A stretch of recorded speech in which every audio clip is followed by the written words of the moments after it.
Well, here we go. It's wide open. We got 1 day and 35 food plots. It's go time.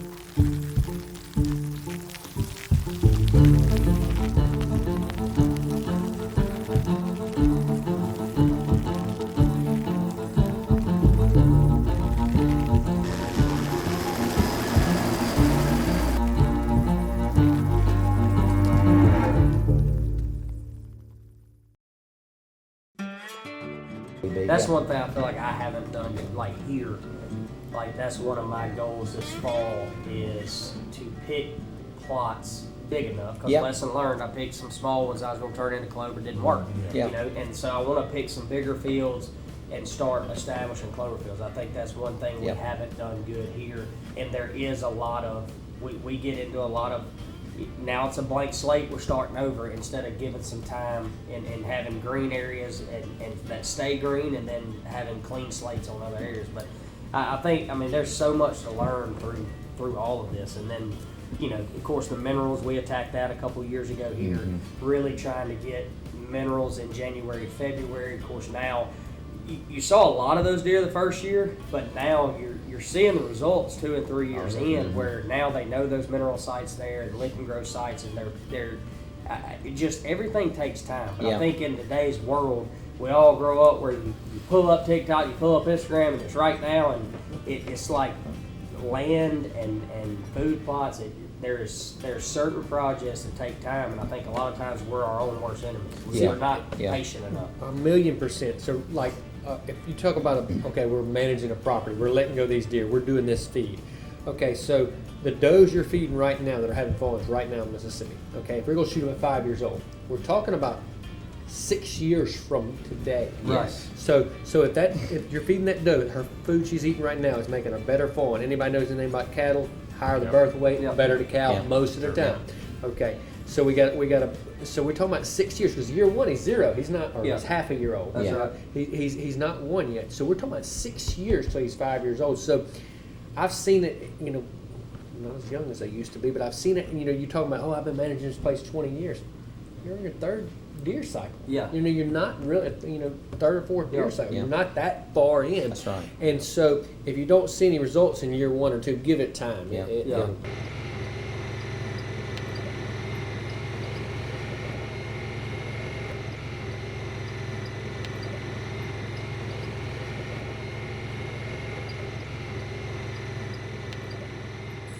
So this is what I call the blackjack food plot. That old street we just rode down right there is actually called 21st Street and on old maps. So I call this a blackjack food plot. It's kind of set up for bow and rifle hunting. Got a narrow neck, got a bow stand right there at the point, got a bow stand right here. Both of those stands I can sneak in the back door. But being a dad and being right here at the house, what we hunt out of most time is rifle hunting. Right over in that corner, Bentley killed his first buck out of this food plot this year. I can sneak right in the back side, easy to get to with the family. It's great because I can come, I mean, literally 500 yards in front of my house, see 10 to 20 deer every good afternoon in this field. I've got good neighbors, and this is one of the main spots we hunt. I've got a good food plot across the road too, with a pond on it, and I've been developing it more and more. It's getting better and better. Fun to do all this right here at the house. And another cool thing, all my hunting spots that I hunt personally that y'all have seen me kill deer at over the years are within 5 miles of right here. So I can bring my tractor to them. I can come grab the kids after school, load up, bring them to fill up feeders or check cameras, track deer, let them be part of that experience. And that's what I wanted, you know, in my track, is to have something right here in this area that I could grow up like my kids, helping with food plots, helping fill feeders, helping track deer, and of course bringing them hunting too. So I'm living the dream in Southwest Mississippi. All right. Bentley's gonna get one today. We have been patient. This is our 5th hunt this weekend. I don't think we've ever hunted that much in one weekend, but the weather's right and we've been seeing a lot. I ain't seen the right one, huh? Let me see your snack collection today. We have not missed out on snacks. We got good snack selection. Got airheads, starbursts, suckers. Look at the trash we done collected over the weekend. But we gonna be patient and we gonna get us one. What you think? I think Alright, and we got Lovey and Asa hunting a couple 100 yards away. So we got them double covered this afternoon. Alright, the big 8 just crossed the road. The big 8 just crossed the road on us. You feel comfortable, Bentley? Alright, remember how to do your safety. Alright, go. You don't do it yet, I'll tell you when. But the big 8 just crossed the road. About 100 yards heading towards the plot. So we ready. Let's do it.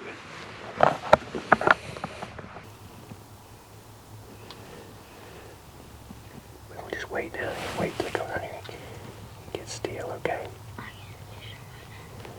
We're gonna wait till he goes. We're gonna wait till he stops. We're gonna take our time to squeeze the trigger, okay? Wait till he stops.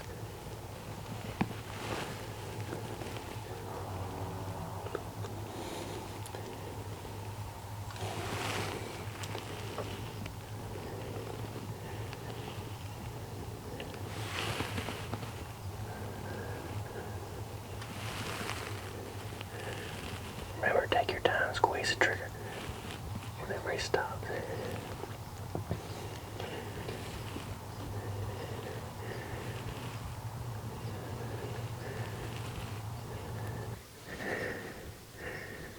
Alright. As soon as he turns broadside, you put it on his shoulder and squeeze the trigger.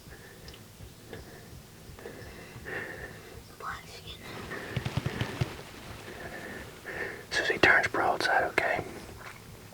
Get ready and take your time, squeeze the trigger as soon as he turns broadside. Move your head back and forward, find him. I can't see in the sky. Alright, put it on his shoulder, squeeze the trigger.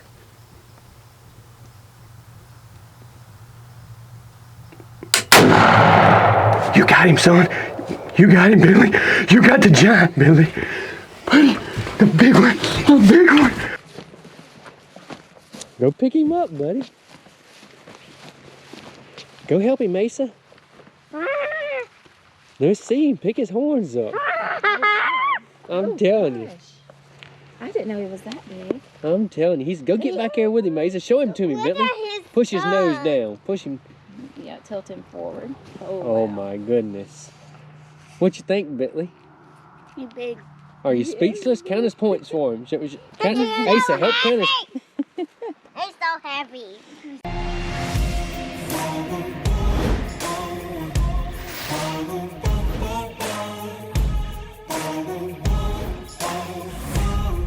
Something to live for. Something to live for. You can tear me down, but I'm gonna stick around. Something to live for.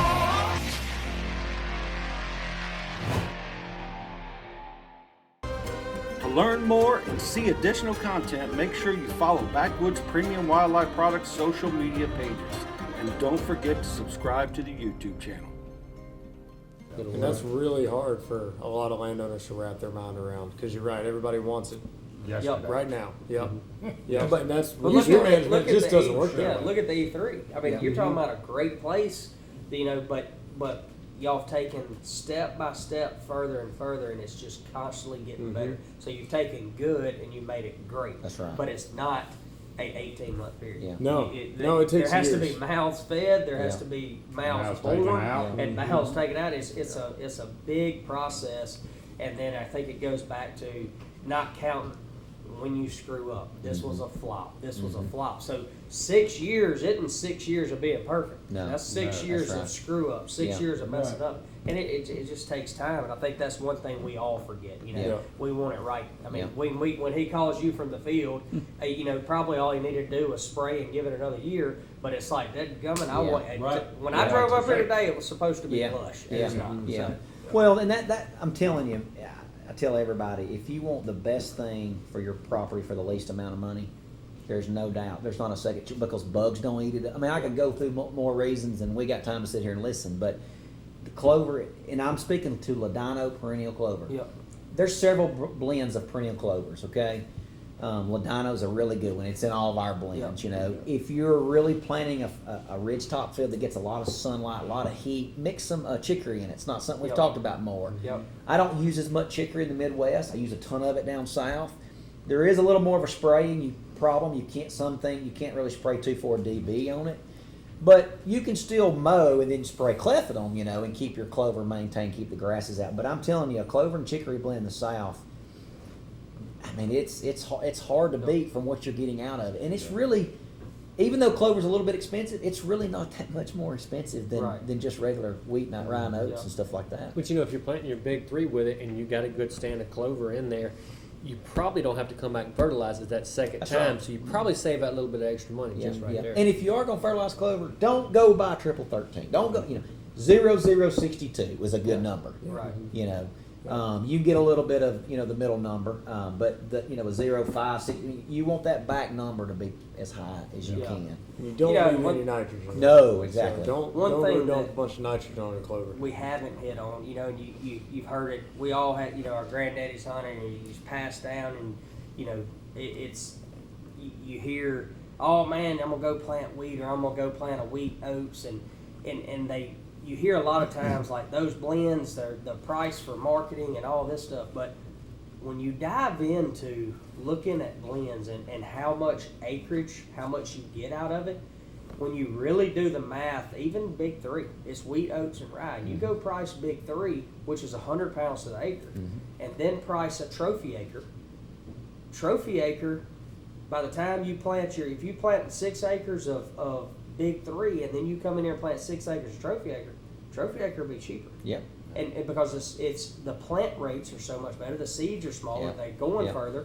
Then you can look at it and say, well, man, now it's a little bit cheaper, but now I'm gonna come in here and oversee Clover Deluxe or Ladino. That's right. Yeah. You just turn that plot. It was cheaper in the first place. Now you're 3 years in on one plot versus planting it every year. So it's a lot of stuff people don't look at, and a lot of misconception, I feel like, where it's like, oh, I don't want to blend, man, it's just overpriced or whatever, and it's not the case. And the trophy acre's got chicory in it. Yeah. And chicory's not cheap, so you're getting some chicory in that trophy acre as well. So I'm there's a lot of advantages. I'm a big fan of chicory too. Like we're southeast Kansas, we use it quite a bit, especially down here in the south. It's great. Deer love it. Super hardy, super weed resistant. Have you done much with chicory?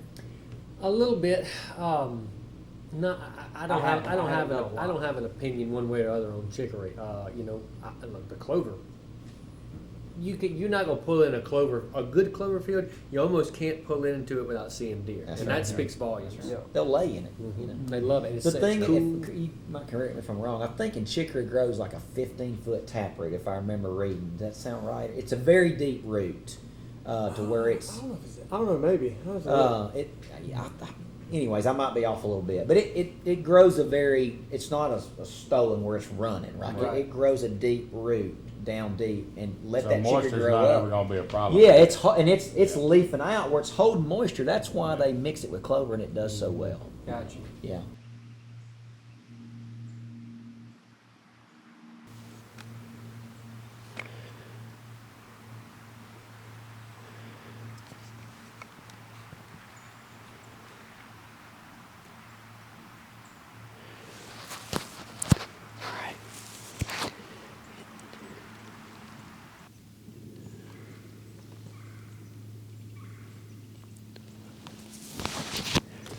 Just broke daylight.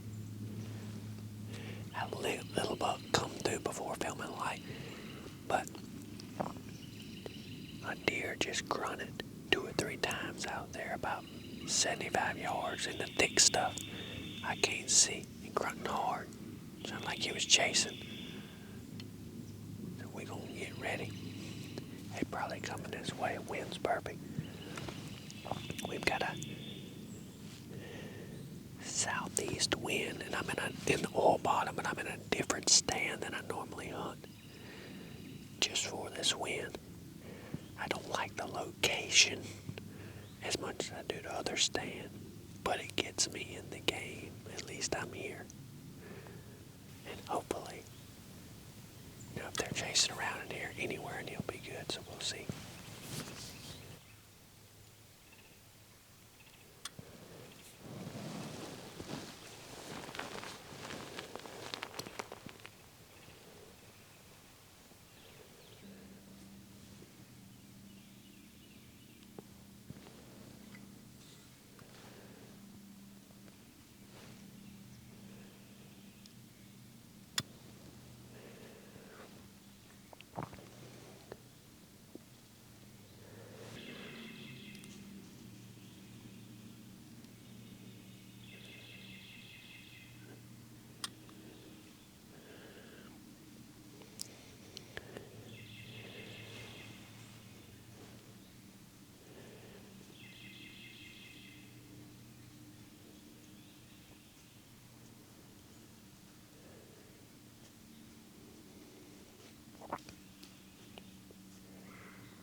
I got him.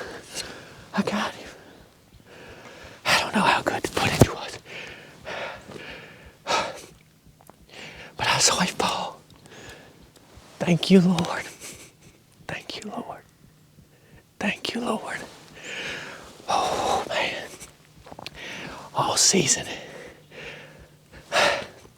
I've been wanting to kill this deer. And I just got him. And I'm pretty sure I saw him fall. Oh my, I gotta sit down. I gotta sit down. Well, we got him out of the woods and cameraman Caleb got here. It's been cold today, so we were able to let him sit. Just a blessed day. And to be able to do it 3 miles from my house with a bow, the day after Christmas, the good Lord sent me a good post-Christmas present. But just a blessed day. I've never been, I can never remember a hunt where I was more emotional because we've watched this deer for 3 years. He's at least a 5-year-old. We had a couple of encounters with him this year. He's been playing cat and mouse on camera with us, different spots, different scrapes, different cameras.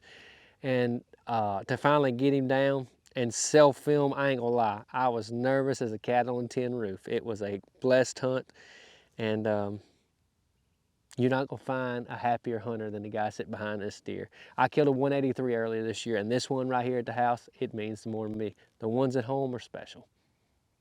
So if you look at your property's needs, and if you say, okay, what's the one thing that's going to attract a lot of deer, it's going to feed a lot of deer, and I'm talking about in the South especially, okay?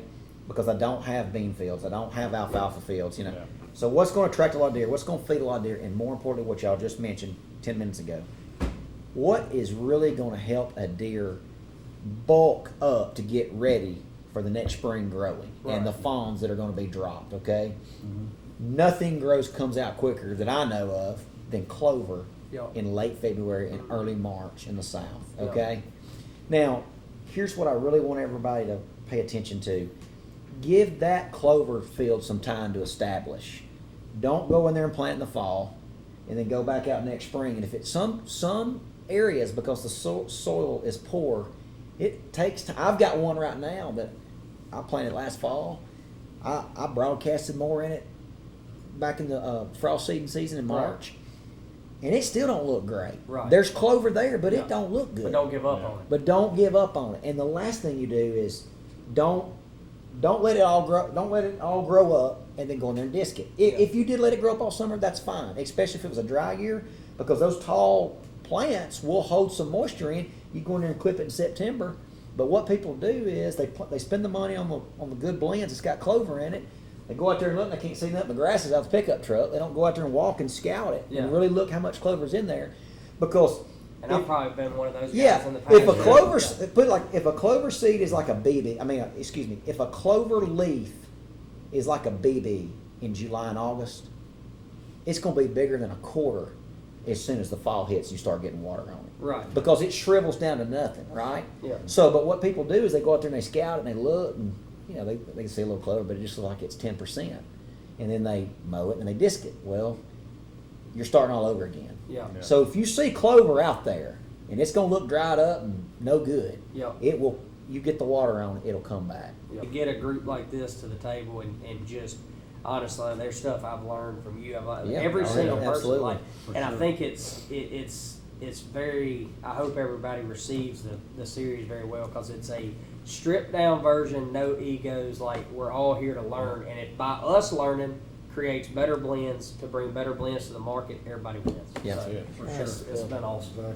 I'm excited to go home and try some of the stuff that I've heard. Like I'm already thinking, but I'm going to do half the field like that and see how it goes. Blair's going to be planting shield later because he didn't think about that. That's it. That's exactly right. I can't believe that. It's like, dummy.